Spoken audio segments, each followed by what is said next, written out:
fazendo um curso de simetrias clássicas de quântica. No semestre passado a gente trabalhou mais a discussão do Young Mills. Esse semestre vamos trabalhar um pouco a discussão da supersimetria, e aí depois a gente volta para o Young Mills supersimétrico para retomar a discussão aí das identidades de ordem, da supersimetria, toda mais ou menos assim o ferramental que a gente discutiu para estudar as simetrias em teorias quânticas, usando também, adotando também como trabalho, ambiente de trabalho, teoria supersimétrica. Então a gente começou na aula passada a falar um pouco sobre a introdução da supersimetria em 3 dimensões. Falei por 3 dimensões só para a gente ter um formalismo mais simples. E acho também que é interessante, numa primeira abordagem, para esse curso, que já que a gente está preocupado de ver como a simetria realmente pode ser implementada na teoria quântica, eu acho que é interessante ter um componente, porque se a gente faz tudo em supercampo, tudo já é muito automático. E ao passo que se a gente faz então os componentes, a gente tem que ter cuidados especiais para poder ter certeza de que tem a simetria na teoria quântica, aí, usando identidade de Wall. Então, eu acho que a gente repassa um pouco numa discussão de supersimetria pelo que foi feito no caso de teorias de Gage, abelianas, no caso das teorias de Young. Então, a gente tinha colocado, só não vou mais relembrando tudo, a gente tinha colocado que a gente está aí, então, o conceito, a ferramenta, né? O conceito que vai ser ferramenta do trabalho aqui vão ser aqueles chamados espinores de Majorana, em 3 dimensões, espinores de Majorana com componentes anticomutantes. Então, a gente vai estar trabalhando os espinores que satisfazem essa condição, né? Como carga dele igual a ele mesmo. E aí a gente tinha feito na aula passada, a gente tinha tirado na aula passada uma série de relaçõezinhas para as espinores de Majorana, relações de simetria entre bilineares fermiônicos, né? Tínhamos feito alguns desenvolvimentos. Só das expressões eu pego ali com o Thiago, porque o Thiago copiou. E aí a gente também vai precisar de uma outra coisa que a gente discutiu no final da aula, que é aquele truquezinho chamado rearranjamento de Fields, né? A gente colocou uma expressão desse tipo. Quando a gente tem um produto de 2 bilineares fermiônicos, aqui não precisa ser Majorana, não sei o que, são espinores de Majorana em 3 dimensões. A gente viu na aula passada que o espinor de Majorana em 3 dimensões, ele tem duas componentes complexas, mas ligadas entre si, depende de 2 componentes reais. E na chamada representação de Majorana, ele fica real. Agora isso aqui para espinores na esquerda, né? Aqui por expressão, né? Do chamado rearranjamento de Fields, né? Para espinores gerais. Não pode ser diário, pode ser Majorana, não importa. A gente tinha uma expressão que era isso aqui, né? Bilinear fermiônico, que a gente tem uma certa matriz, um certo operador no espaço dos espinores, a gente forma um bilinear nesses 2 espinores aqui, e aqui a gente formava um outro bilinear nesses 2 espinores aqui, que é a tensão. Aí a gente mostrava, na aula passada, que a gente pode escrever isso aqui como sendo um meio do errado. A gente tinha aqui o conjunto completo das matrizes gama em 3 dimensões, que na verdade é a única matriz, são 4 matrizes de Dirac, que a gente tem a identidade, depois das 3 matrizes de 3 matrizes gama, e aí a gente trazia esse espinor para cá, esse. A gente pode combinar um espinor nesse bilinear, um espinor, então a gente traz esse cara para cá, e aí ao jogar esse resto para lá, a gente produz aqui um beta-barrado, N, os gama inversos, as matrizes inversas correspondentes às gamas, e esse N para cá, e o espinor sim. Então a gente trazia, né, esses operadores aqui, esse operador, a gente forma esses 3 operadores, o N e o N ficam colocados aqui, e aqui fica o gama A sozinho. Essa expressão pode ser muito útil, porque na prática a gente vai estar colocando sempre aqui o espinor de mesma categoria que esse, vai ficar sempre o linear separado por si. E muitas vezes, sendo maiorana, a gente sabe que tem um certo número de componentes que são úteis. Então, claro, tem uma soma em A. No caso aqui das 3 dimensões, as matrizes gama A com índice embaixo, esse conjunto aqui é 1, e as matrizes gama mi,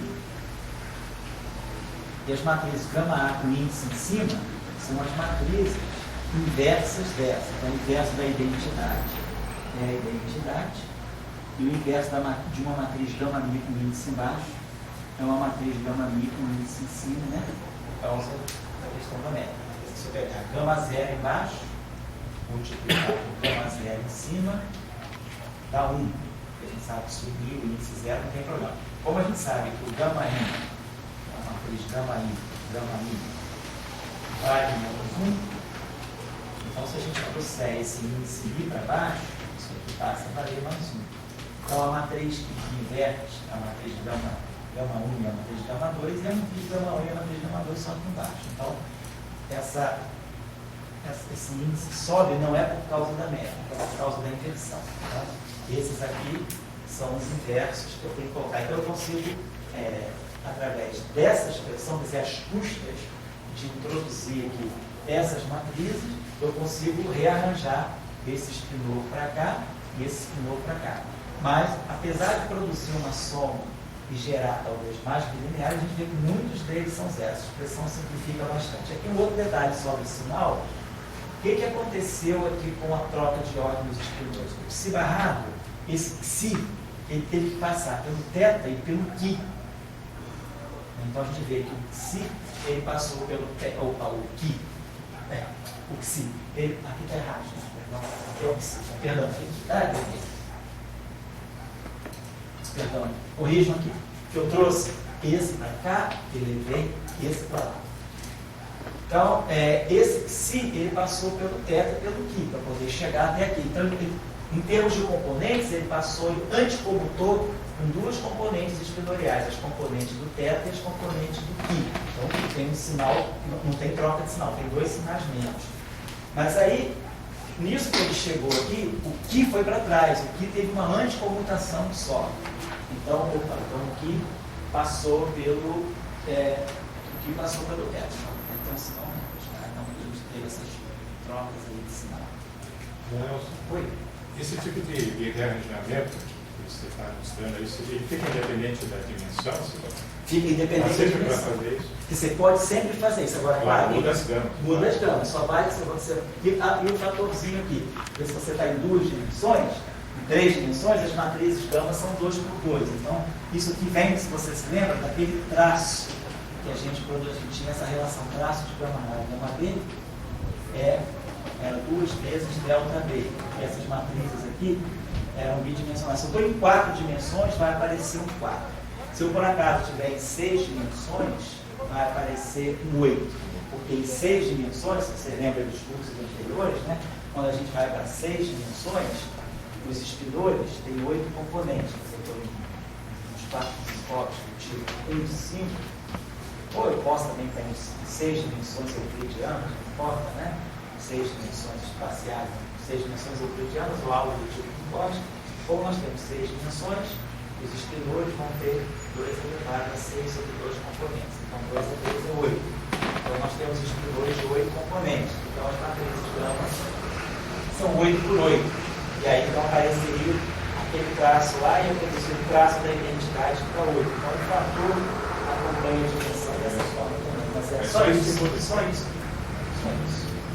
O resto, isso aí vai aparecer. É só acertar esse fator. Bom, beleza. E também, claro, quando a gente muda de dimensão, tem dimensão que não admite espinor de maiorana. Então, isso aqui depende de ser maiorana. Mas quando se trata de espinores de maiorana, a gente pode ter simplificações na hora de zerar alguns termos dessa expansão, como a gente, por exemplo, pode ver aqui. Se eu pegar, suponhamos que eu tivesse, só para exercitar isso um pouquinho, se eu tivesse essa expansão, assim, psi barrado, não precisa nem botar nada, vamos se tivesse isso aqui, psi barrado, tivesse o produto dessas correntes, tivesse a corrente psi barrado, gama mi, ki. E tivesse aqui teta barrado, gama mi, psi. Vamos ver que tivesse isso aqui. Tivesse essa expressão. Eu tenho uma corrente tipo eletromagnética, formada com dois ferros, e outra corrente formada com dois ferros. Essa corrente pode ser formada com dois ferros, claro, não é na teoria eletromagnética, a formulação do Dirac, a gente tem campo da mesma categoria, mas isso não é no caso quando a gente tem interação fraca. No caso da teoria eletrofraca, né, quando a gente considera, por exemplo, o decaimento beta do nêutron, que a gente, na verdade, considera que o quark 1 decai, o quark D decai no quark U, emitindo um elétron e um antineutrino, as correntes que a gente vai formar, na verdade, vão ser U barrado,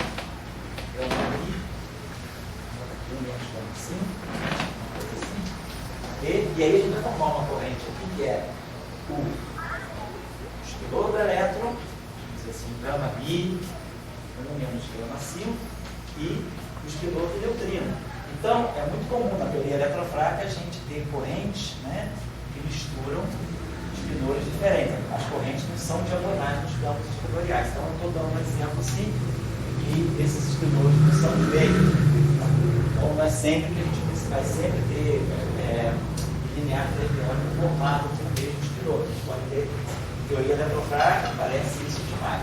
Um elétron com neutrino, ou então aparece um quarto com o seu neutrino, ou então um quarto com outro quarto. Então, são espinores diferentes formando o mesmo condensado. Bom, então, se eu tivesse, por exemplo, ver como é que eu poderia rearranjar essa expressão aqui, formando uma corrente que fosse diagonal em psi. Será que eu consigo transitar esse espinor daqui para cá? Então, é só seguir essa expressão aqui. A gente teria, segundo essa regra aqui, né? Eu teria aqui menos meio. Aí eu quero jogar esse espinor para lá. Então, esse espinor vai para lá. Esse barrado. Aí aqui vai entrar o gama A. E aqui vai ficar o psi. E aí eu vou trazer agora, vou formar uma outra corrente, um outro condensado aqui, mas teta barrado fica no lugar dele. Esse gama mi faz o papel da matriz N que está lá. Aí aqui vão entrar as matrizes gama A, que são correspondentemente inversas dessa aqui. Aquele gama mi que faz o papel do N vem para cá. Opa. E o espinorzinho, que eu chamei de aqui, vem para cá. Então a gente conseguiu, se quisesse também, se a gente quiser fazer a coisa que está mais simples, eu poderia colocar um teta aqui, aí eu formaria uma corrente de psi barrado e psi, uma corrente de teta barrado e teta, estou deixando isso aqui geral. Porque isso aqui, o fato de colocar psi no mesmo lugar, já vai trazer uma certa simplificação. Então essa expressão aqui, ela está aí me mostrando se eu faço a soma. Tá aí? Então ela está aí me mostrando o seguinte, eu posso escrever isso desse modo, menos meio. Primeiro elemento a ser considerado está lá, é a identidade. Então aqui é a matriz identidade. Aqui então vai ser a matriz identidade. E o segundo termo vai ser colocando uma matriz, claro, agora vai ser um isso, não gama i, vai ser um gama i. Então eu vou colocar aqui o psi barrado, gama i, psi, barrado.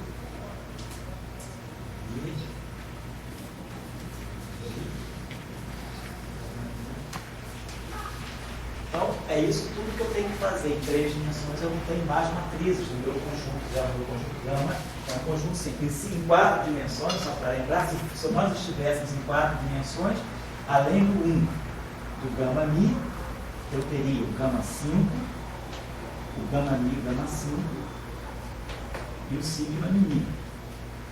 Então, nós teríamos uma base mais cheinha. Né? Teria uma matriz aqui com 4 e 5, e um 6, 6 e 4 e 10, 10 com 6, 16. Teríamos as 16 matrizes. Por quê? Porque nós estamos no espaço em 4 dimensões, a álgebra de Clifford é 4-dimensional. As matrizes gama são de dimensão 4. Então, o meu espaço matricial tem dimensão 16, é 4 por 4, 16. Então, uma matriz 4 por 4, ela pode ser expandida numa base de 16 matrizes. As 16 matrizes que a gente usa são essas. Aqui o problema é 2 por 2. Então, eu tenho uma matriz genérica 2 por 2. A matriz genérica 2 por 2, vai ser expandida numa base de 4 matrizes. Uma, né, mais as 3, gama 0, gama 1, gama 2. Então, esse número de matrizes também não é uma coincidência, está tudo amarrado pela dimensionalidade da álgebra euclídea. Então, tá legal, a gente pode deixar. Isso aqui tem uma simplificação, porque agora, quando eu estou em 3 dimensões, aqui tem uma soma mesmo, né? Isso aqui é gama 0, mas isso aqui é o inverso, para simplificar a identidade. 3 vezes a identidade, né? Porque eu estou somando, né? Então, isso aqui é gama 0, mais gama 1, mais gama 2, gama 2. Então, gama 0 é a identidade, gama 1 embaixo, eu menos gama 1 em cima, dá menos. Então, você dá 3 vezes, né? Porque isso aqui é inversa dessa, essa. Então, primeiro eu tenho que dar um fator 3 meios. Aqui, a gente vai ter um fator menos 3 meios de si barrado, si, beta barrado, qui. No segundo termo, menos 1 meio de si barrado, gama ni, si. Aí agora eu posso também usar uma relação, posso usar a anticomutação, quer dizer, a gente sabe que gama ni, eu posso anticomutar esse com esse, vai ficar menos gama ni, mais 2 vezes beta ni. Só usei aqui a álgebra de Clifford, né? Usei aqui gama ni, mais gama ni, é 2 vezes beta ni, e essa é a identidade. Anticomutador das matrizes gama. Então, gama ni é isso aqui, menos isso. Esse pedacinho aqui fica isso aqui. Aí agora, de novo, aqui a gente obtém um fator 3. Então, isso aqui, gama ni, em 3 dimensões, dá menos 3 gama ni, mais 2 gama ni. Beta e gama ni. Então, mais 2 gama ni. Então, dá, no final do dia, isso aqui dá menos gama ni.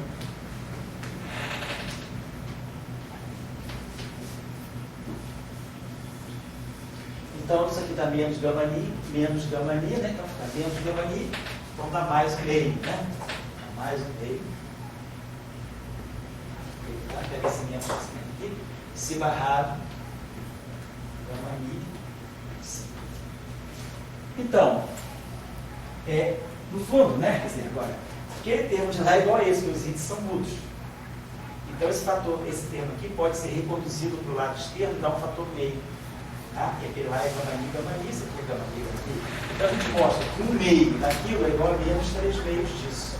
Ou seja, a gente mostra no fundo que esse objeto aqui se barrar gama ni, que. Não, cara, você botou tudo junto, tudo igual. Desculpa, tá? Barrado, né? Isso, né? Então não posso nem jogar aquela dentro. Estou passando esse dedo aqui. Isso aqui é para você barrar, então tá, só ficar com essa corrente aqui, essa corrente fica deslocada. Vou particularizar depois, é só se os pilores fossem iguais. Então, vamos jogar essa relação aqui. Essa relação aqui é genérica. Vamos deixar assim. Se por acaso, vamos fazer. Então, isso é genérico. Vamos fazer uma primeira particularização, caso 1.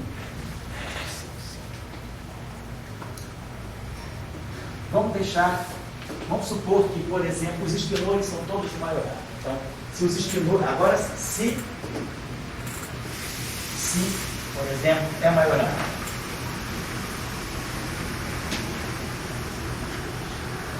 Se o nosso espinor, se é o caso, se o espinor se é maioral, então, esse termo aqui, a gente sabe que é identicamente zero. No caso de espinores de maioral, nós tínhamos mostrado na aula passada que essa combinação é identicamente nula.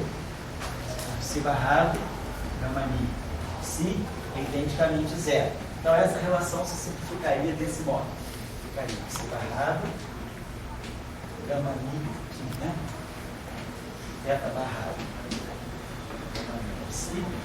Estou colocando isso porque esses são truques que a gente vai fazer recorrentemente na hora de fazer as transformações de supersimetria, deixar aquilo lagrangiano, que a ação é invariante, ou quando for fazer o produto, né, para gerar o produto do supercampus. Então tá lá, psi barrado gama meio, então só recopiar essa relação, lembrando que isso aqui é zero, então isso aqui, na verdade, é menos 3 meios, que aí de uma certa maneira simplifica, porque a gente mostrou um produto de correntes, na verdade, fica expresso por um produto de densidade. A gente aqui elimina os índices, né? Então a gente mostra que, na verdade, como se diz, contrair essas duas correntes nos dá esse escalar. Então, às vezes, com isso a gente vai limpando tensores, vai tirando índices tensoriais. Então, isso aí, se possível, for maiorando, porque aí, nesse caso, esse objeto aqui é zero. Por exemplo, se a gente agora mantivesse, vamos dizer assim, os espinores gerais, agora, caso Boolean, vamos particularizar a maiorana, né? A gente tivesse, então, se a gente quisesse simplificar um pouco isso, né? A gente teria que ter se barrado, se eu tivesse. Por exemplo, se a gente, nesse exercício aqui, não colocar a condição de maiorana, mas colocar que todos os espinores são iguais. Se igual a aqui, igual a terra. Se igual aqui, igual a terra.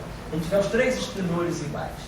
Então, se os 3 espinores forem iguais, vamos colocar. Então, a gente vai ter psi barrado, gama mi, psi. Então, estou multiplicando essa corrente por essa corrente, fazendo a contração dessas duas correntes. Então, nesse caso aqui, claro, se esse espinor fosse maiorando, isso aí seria zero. Então, por isso que eu não estou colocando eles como sendo maiorando. Mas, nesse caso aqui, então, eu ganharia ficaria tudo psi aqui, e tudo psi aqui. Então, aí sim, aquela coisa que eu falei com vocês, todos os espinores fossem iguais, ficaria psi barrado psi, psi barrado psi, aí esse termo vai para o lado de lá com um fator menos meio, então fica meio disso aqui igual a menos 3 meios disso, os dois cancelam, então a gente mostra que esse produto aqui é menos 3 psi barrado psi ao quadrado. Então, é uma expressão que não é óbvia de se obter, né? Mostrar que isso aqui é o quadrado aqui, porque ele é igual a esse quadrado, quer dizer, a contração das duas correntes dá simplesmente o quadrado da densidade, sem se a gente não apelar para o rearranjamento difícil. Tem um trabalho, eu acho que é um trabalho do Heisenberg, década de 30, onde ele tem umas expressões meio mágicas, que de repente expressões espinoriais complicadas ficam simples, mas é pelo que ele está usando física. Então, esses rearranjamentos físicos são importantes só para simplificar. Então, eu só estou dando um exemplo, porque no fundo é mexer com aquela relação. Quem recolocou isso, né, muito claro na supersimetria, foi no Bateman, Salan e Strasdil, quando eles introduziram o conceito de superespaço, eles aproveitaram ali e fizeram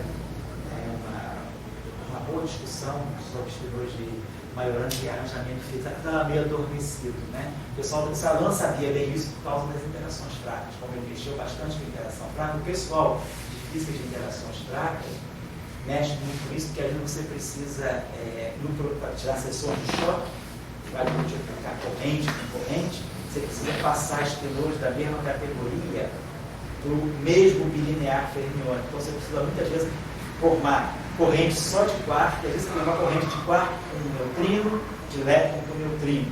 O que você quer formar? Uma corrente de neutrino com neutrino, corrente de quark com elétron, e aí você começa a mostrar às vezes certas simetrias nas seções de choque, processos que são descritos pela mesma seção de choque, por causa desses rearranjamentos de fluxo. É um dispositivo muito importante quando a gente trabalha com espinores. Oi? Na turma da Antártica tinha um livro de interação fraca, era um professor, um livro clássico, esqueci do Interações fracas? Fraca. Não era o Omnésimo, não. Não, era um cara que trabalhou muito com. Daí eu acho que é o Sudarshan Machak. O Sudarshan Machak, isso é um clássico. Sudarshan Machak. Não sei se é o mesmo, cara, junto que eu não sei. É antigo também? Antigão? Ele é o mesmo. É um livro de mecânica antigão, mas ele trata vários aspectos modernos da mecânica. Depois você pega as iniciais dele, mas o famoso Sudarshan Machak é um livro muito. grossão. Eu também gostando de mim. Eu nunca ouvi falar demais de Sudarshan. Sempre quando se fala em Sudarshan, com muito respeito, eu acho que é esse senhor mesmo. Né? Depois você está referindo esse livro. Será que tem na biblioteca da gente? Não, deve ter um livro. Então. Tudo é Sudarshan. Tudo é Sudarshan. Já. Já vocês ganham? É da cultura local da Bahia? Tem até Caetano Veloso vai ver esse livro. Até os nomes baianos. Começaram com ele. É um livro, é um livro que faz o bom de ser. Bom, não deve ser um livro Inicia simples. com o grupo de Galileu. Ele Faz grupo Galileu, faz uma coisa mais forte. Advogado, faz álgebra de direito. Quando a minha branca passa no mundo que já bota na referência esse livro. Não, realmente. Eu usei ele muito. Se passou pela minha mão, Eu usei ele muito. Usou meu na Bahia, né? Ah, é interessante, tá legal. Obrigado. Então é isso aí, bom? Então aí a gente começou a falar. Só de berimbau. Oi? Já só de berimbau. Pode piano, né?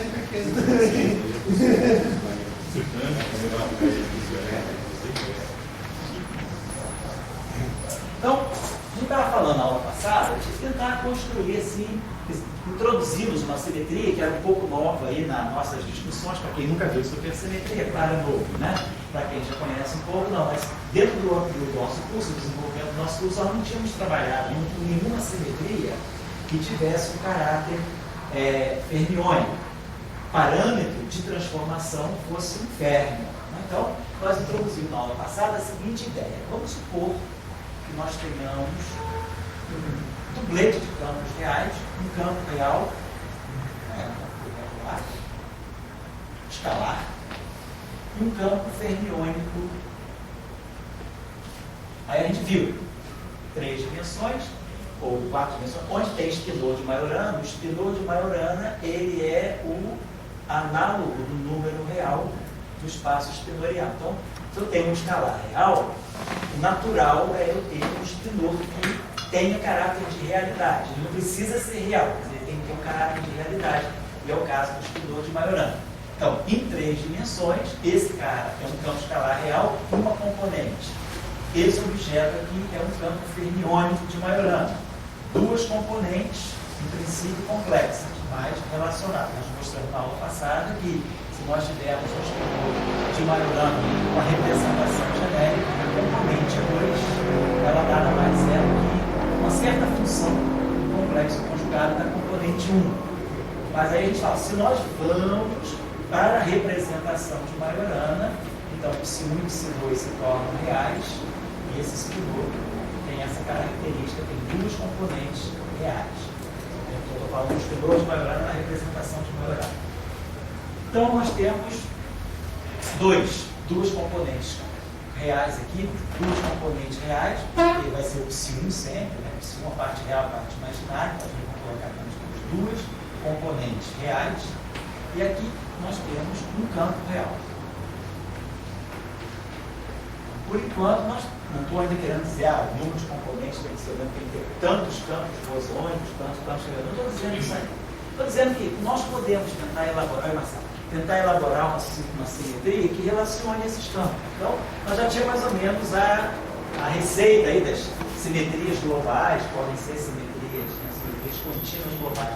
Quando a gente faz a transformação de um campo, né? A gente faz a transformação de um certo campo, isso aqui é um certo parâmetro de transformação e pode ter aqui uma certa matriz, um certo operador, um parâmetro que mede, né, que mensura a transformação, parâmetro constante, uma certa matriz numérica, uma matriz de parâmetros e aqui um campo 2. Né?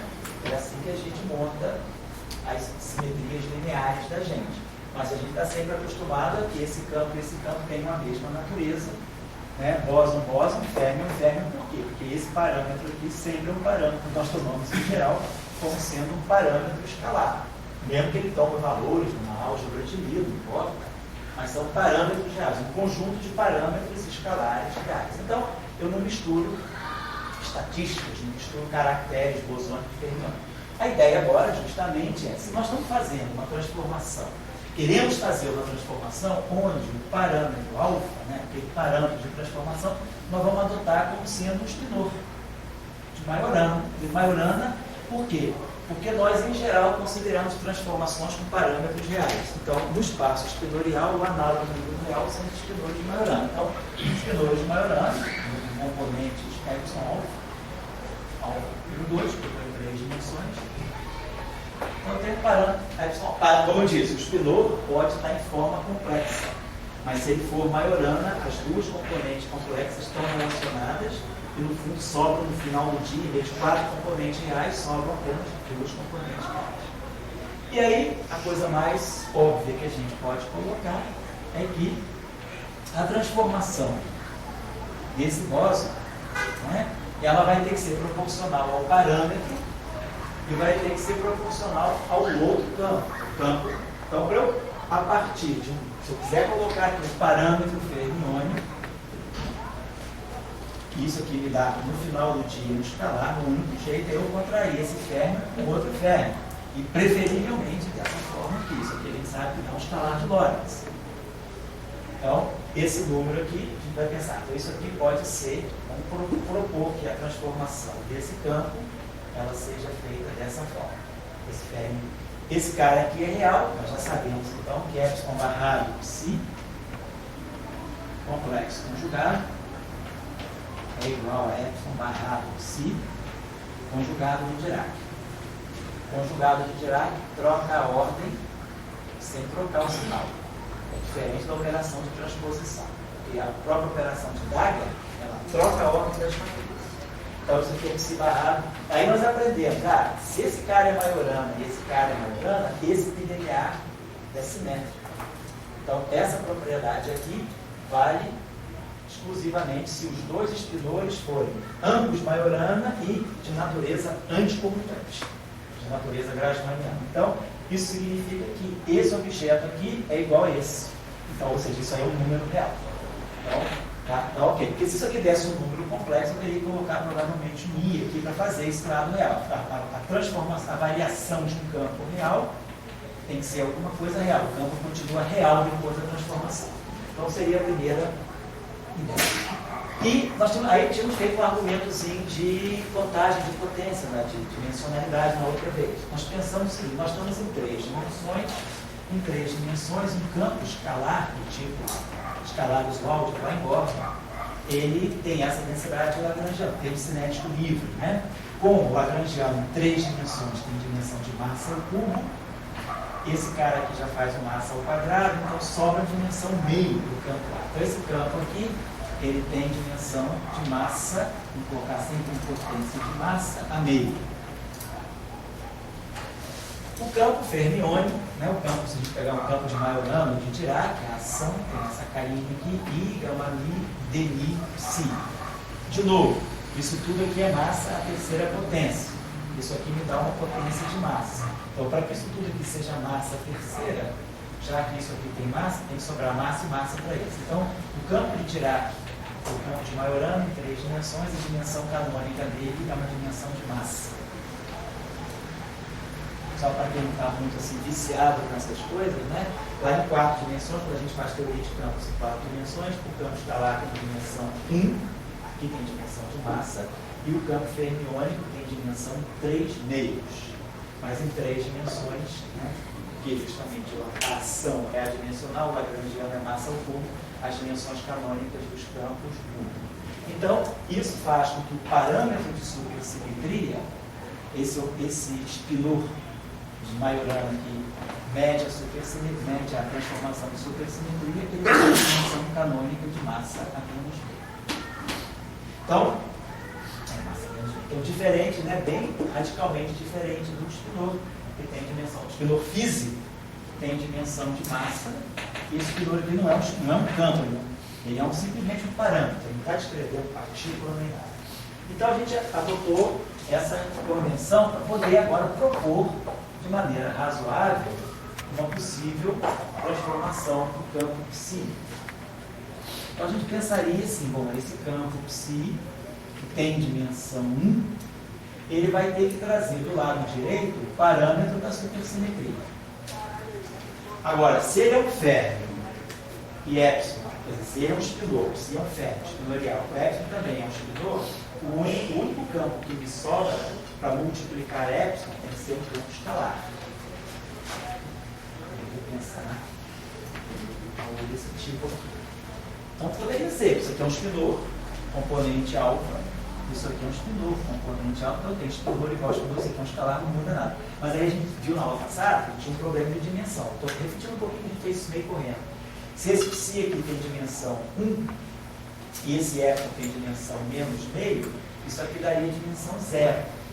Então, como o lado esquerdo tem que ter dimensão 1 de massa, e esse cara aqui tem dimensão 0, dessa forma aqui, essas duas dimensões se cancelam, eu preciso colocar um objeto de dimensão 1 aqui. A única coisa que eu tenho à minha disposição que tem a dimensão 1, o campo eu não tenho mais campo nenhuma disposição, eu boto uma derivada. Mas aí a gente sabe que uma derivada, ela carrega isso, de Lorentz. Mas como eu tenho um espinor, eu sei que eu posso resolver esse problema colocando alguma matriz gama-mi. Então, a saída que a gente pode propor aqui seria algo desse tipo. Eu pego a derivada, né, o gradiente do meu campo escalar. Isso aqui contrai com a matriz gama-mi. Essa matriz gama-mi atua nesse parâmetro espinorial. Então, de alguma forma, né, eu gerei alguma coisa com a dimensão correta, tem um parâmetro. Poderia também, ninguém me impede, poderia ter colocado desse modo, esse epsilon barrado, por exemplo, gama-mi, dmi-a. Poderia também pensar desse modo, né? Epsilon barrado, gama-mi, dmi-a. Faz tudo direitinho, parâmetro está aqui, invariante de Lorentz, dimensão menos meio, outra dimensão é menos meio, dimensão meio, certo, dimensão 1, dimensão 1. Então bate tudo direitinho. Claro que isso não é igual a isso, mas eu posso propor a transformação. Mas esse cara aqui, lembrando-se, né? Deixa eu apagar isso aqui. A diferença entre os dois, quer dizer, ou um ou outro, né? O que a gente vai achar que o que o bom senso manda a gente colocar? Eu posso colocar o primeiro e o segundo. A diferença entre o primeiro e o segundo não é tão grande, porque se esse espinor aqui é Majorana, então nós sabemos que o espinor de Majorana satisfaz a essa condição aqui. Então, se nós tirarmos o transposto dessa equação, a matriz de conjugação de carga é simétrica, então essa relação aqui, ela me diz que o epsilon barrado é menos o epsilon transposto C é menos 1. Então, aquele lado esquerdo, de qualquer maneira, está aparecendo, eu teria epsilon, se eu usasse de baixo, para tentar ver se fica parecido com a de cima, né? Eu teria menos epsilon transposto, C é menos 1, gama-mi, dmi-a. Então, eu estou querendo dizer que o epsilon está ali. Quando eu boto o epsilon barrado, eu não estou correndo risco de introduzir epsilon complexo conjugado, porque como o espinor é de Majorana, o complexo conjugado dele, na verdade, está disfarçado sob a forma de um transposto. Porque isso aqui é tipo de espinor de Majorana. Aí a gente sabe daquela relação C, gama-mi transposto C é menos 1, igual a menos gama-mi. Então eu posso, por exemplo, multiplicar tudo isso aqui, que aqui vai ficar gama-mi transposto C é menos 1 é igual a menos C é menos 1 gama-mi. Então esse C é menos 1 gama-mi, eu posso escrever como sendo gama-mi transposto C é menos 1. Então, na verdade, eu formaria algo do tipo epsilon transposto, gama-mi transposto, C é menos 1. Mas a matriz C, ela é antissimétrica. Então, claro que a inversa dela também vai ter que ser antissimétrica. Então, C é menos 1 é a mesma coisa, tem a menos 1, estou esquecendo agora esse cenário. C é menos 1 é menos C é menos 1 transposto. Então, na verdade, isso aqui é a mesma coisa. C é menos 1, gama-mi, epsilon transposto. Então, no fundo, essa relação aqui, que é essa segunda aqui, e essa aqui, diferem só de uma matriz de conjugação de carga, que é uma matriz numérica. Então, assim, vamos dizer, em termos de independência, as duas formas não são independentes. Eu posso escrever a primeira e a segunda, toda a diferença vai dar uma matriz só de conjugação de carga, é uma matriz numérica. Então eu não fiz nada de novo de passar de uma para outra, eu só introduzi um número, eu não mexi na forma da transformação. Então a gente pode deixar esse modo. Aqui desse jeito, a gente poderia se perguntar o seguinte: quando eu fiz essa transformação, será que essa transformação, por acaso, alterou o caráter de Majorana do campo? Eu estou pegando o campo de Majorana, quero fazer uma transformação de supersimetria nele, vou gerar no final do dia o campo de psi', que é psi mais delta psi. Eu quero que psi' seja Majorana, eu quero que a transformação não tire o caráter de Majorana do meu campo psi. Então a gente deveria ver, será que o campo delta, será que a variação delta psi é um espidor de Majorana? Ou seja, será que o conjugado de carga de delta psi é igual a delta psi? Da mesma forma que a gente fez aqui. Isso aqui é um campo real. Esse objeto aqui é um bilinear fermiônico. Nós sabemos que um bilinear fermiônico desse tipo, né, Epsilon barra para dois espinhosos diferentes, isso aqui não necessariamente é Epsilon. Então, muito complexo.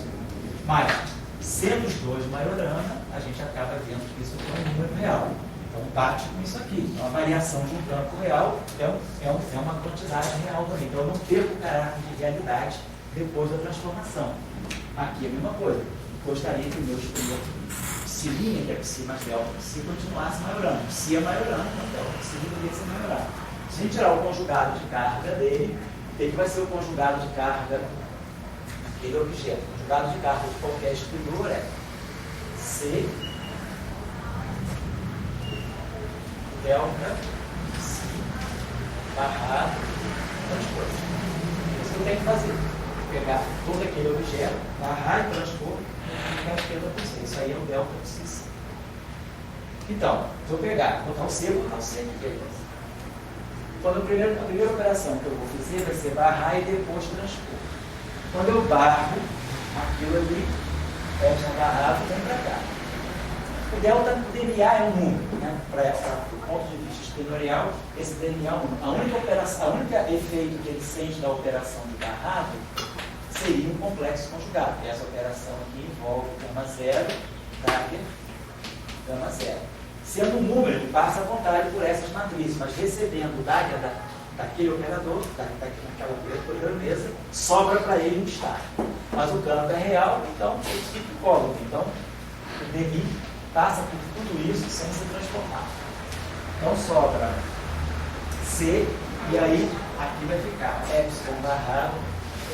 Estou primeiro tirando o barrado. Gama mi, fazer só o delta psi barrado. Então, delta psi barrado vai ser, então, DNA, como a gente falou, ele não sofre nenhuma mudança por essa operação, porque ele é real. E aí, quando eu barrar, fica epsilon barrado e os gama mis barrados, nós sabemos, são conjugados de gerais, são autoconjugados de gerais. Então, se eu agora transpuser. Então, isso aqui também não muda de lugar. Aí fica gama mi transposto, epsilon barrado transposto. E aí agora eu tenho que colocar o C. Então eu tenho que colocar o C, né? Eu tenho C, a última operação que falta fazer. E aí eu posso completar aqui com C menos 1 e aqui com C. Então, quando eu completar aqui, você quer terminar. Está quietinho no lugar dele. C, gama mi transposto, C menos 1 é menos gama mi, nós já sabemos, conjugação de carga. E C epsilon barrado transposto é epsilon. Por quê? Porque o espinor é Majorana. Então, está sobrando menos aí. Ou seja, o conjugado de carga dessa grandeza não é ele mesmo, é menos ele. Ou seja, ele é anti-conjugado de carga, como se fosse um anti-Majorana. Como é que eu corrijo isso? A única coisa que eu trocar esse sinal menos é se eu botar um I. Se eu colocar um I aqui,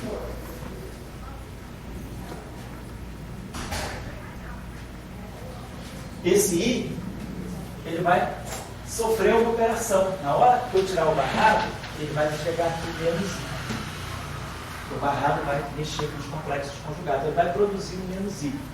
Então, Aí agora daqui para cá eu só transpus, o menos I continua menos I. E aí, quando eu usei essas propriedades aqui, eu gerei menos gama mi, que pegou o menos I, deu mais I. Então, a transformação correta que a gente deveria colocar no final de tudo, é um cuidado que eu estou colocando, é que a gente precisava colocar um I que não era tão óbvio, né? Por quê? Porque a gente precisa manter a propriedade Majorana. Então, o transformado de supersimetria de um espinor de Majorana, dessa forma, continua sendo Majorana. Ele não perdeu o caráter de Majorana por causa daquele Izinho. Então, isso explica a colocação do I, né? Os outros patos aqui veio por uma argumentação, quer dizer, o epsilon e o A vieram por uma argumentação de invariância de Lorentz. Eu tenho que gerar um espinor a partir de um ferro. Então, múltiplo espinor por escalar que nada acontece. Aí introduzimos um argumento dimensional por causa já do acervo de dimensões que a gente tinha feito. E aí o último cuidadinho que eu tinha que ter era garantir que esse cara aqui também é Majorana. Eu vi que o I era necessário.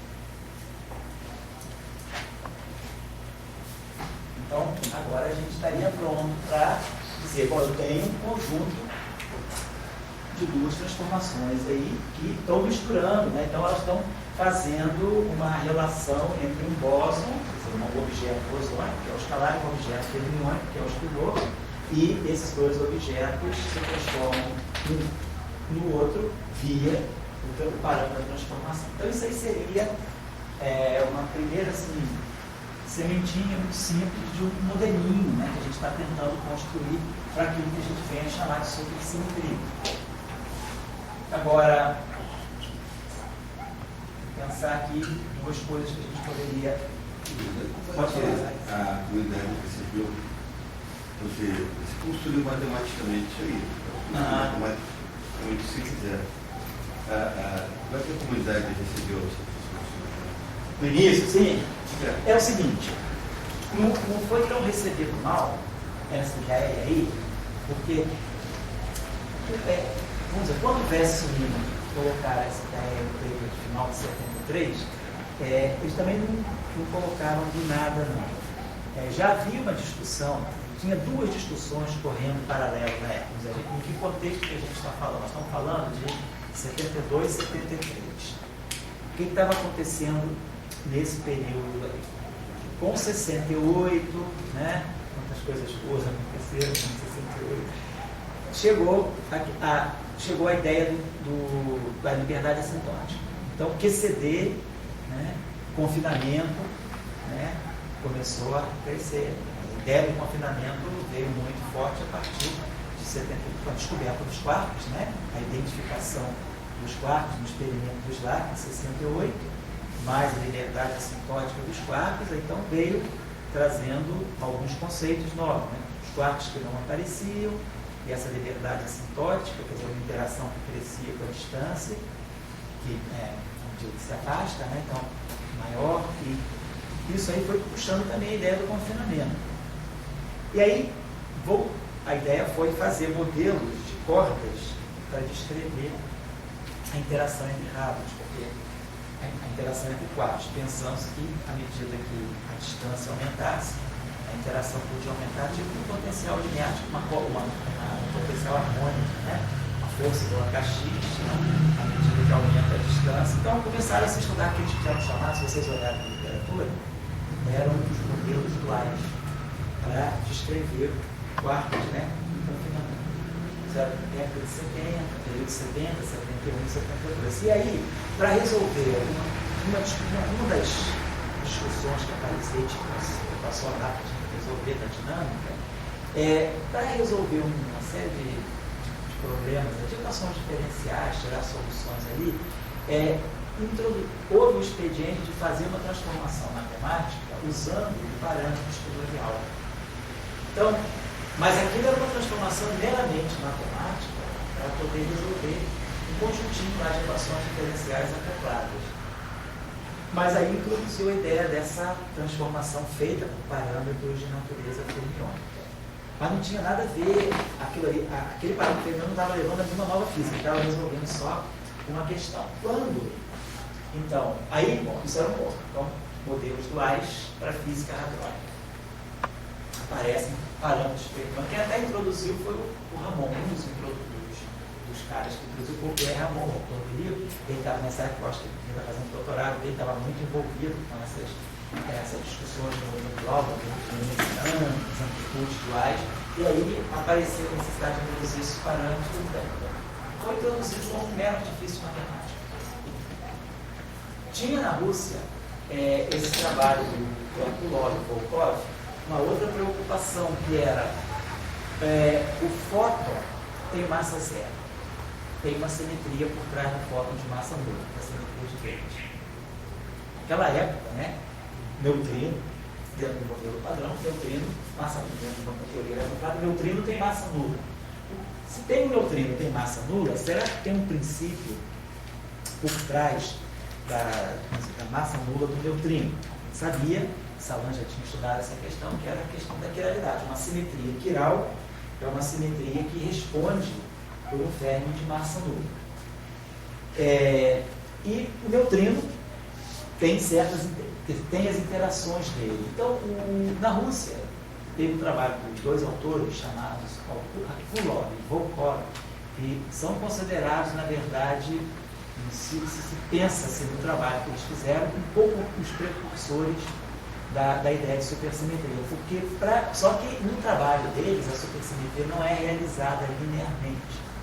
Eles tentam associar o neutrino como se fosse um fermo de Boltzmann, porque se pensava, quebra de simetria também garante, quebra de simetria global, como vocês sabem, garante o aparecimento de uma excitação de comprimento de onda infinito, portanto, de frequência nula. Então, será que o neutrino não poderia ser um fermo de Gauss de alguma simetria mais fundamental que possa ter sido quebrada espontaneamente? Então, o Akulov e o Volkov sabiam a quiralidade do neutrino, mas eles achavam que deveria ter alguma coisa mais fundamental. Porque a simetria quiral, de uma certa maneira, é uma simetria mais sistemática. Você pega a equação de Dirac com massa nula, pega a equação de Dirac com massa nula, e, bom, se isso aqui não tem massa, então eu posso fazer essa transformação. Se fizer uma transformação de psi, exponencial de um parâmetro alfa vezes a matriz gama 5 de psi, ao fazer essa transformação aqui na equação, colocar isso aqui na equação de Dirac, psi barrado vai ficar assim, exponencial menos i alfa, gama 5 barrado menos gama 5. Então a transformação de psi